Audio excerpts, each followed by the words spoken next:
MovieWeb.com. This film has a very authentic feel. I mean, Viggo and Vincent Cassel, they basically meld into their characters. It's very Russian. Can you talk about getting to that point, what you had to do as a filmmaker to get your characters and get the sets to an authentic place? Sure. Well, I think the first part of being a good director is working with good people. And especially in terms of acting, casting is really, it's a key. And it's a part of directing that's not very well known or very well understood. And a lot of people think that the scripts maybe come with actors attached and then the director just goes ahead with whoever the studio or the producers want, but it's not like that at all. It's in casting wonderful actors like Vincent and Viggo that's the start. You've got actors who are very sensitive to language. They have a musical ear, you know. We've all seen wonderful actors doing very bad accents in movies. I really didn't want that to happen because you can be a good actor but somehow not have that musical ear for language. Both Vincent and Viggo speak several languages and Viggo in particular is also a composer and a musician. And that really helps when you're trying to get those very different tones from a different language. Not only do they speak Russian in the movie very well, but they also speak English with a Russian accent. And you can imagine for Vincent, who is French, this is sort of a double whammy that he has the double thing that he has to overcome to do. And then there's body language, you know. It's Russians, the Russian gangsters walk in a particular way. There's a kind of swagger that's not like anybody else's. They hold themselves in a certain way. They're aggressive in a very particular way. It's not Italian, it's not American, it's unique.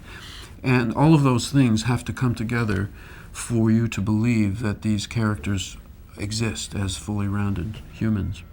Sure. Now, the crux of this film is about, you know, human trafficking and sex slavery, and this horrible thing that's happening to a lot of Eastern European women, people from Darfur. It's just really one of these things that's very, very common and omnipresent. We rarely ever see in film. Why did you want to tackle this subject? What made it appeal to you? Mm-hmm. Well, humans are very curious creatures, you know. They're wonderful and magnificent, and they're also hideous. Can be hideous at the same time, and at the same time, you're looking as a dramatist for, well, George Bernard Shaw said, conflict is the essence of drama. You know, if you're going to be a dramatist, you're looking for conflict of some kind. It doesn't have to be physical, but it can be, there are many emotional and psychological kinds of conflict. And the sex traffic trade is endemic, really, and it's at the moment, a lot of it is very Eastern European. It comes partly from the emergence of a new Russia and new Eastern Europe with the fall of the Soviet Union. It's not just the sex traffic. It's the whole idea of criminal capitalism. You know, in Russia, we're seeing the emergence of, in the last 15 years since the fall of the Soviet Union, of capitalism in its most raw and primitive form, without hundreds of years of sophistication and development.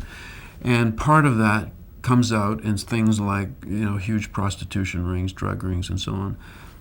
It's for me, you know, when you're making a movie, of course you're a dramatist and you're inventing things and you're fictionalizing things and you're compressing things, but at the same time you're responding to what's going on in the world. You're curious about it. And when you make a movie about something like the Eastern European multiple subcultures existing in London, it forces you to do research and to get into the belly of the beast, you know, in a way that maybe you never would otherwise. That's one of the things we love about movie making.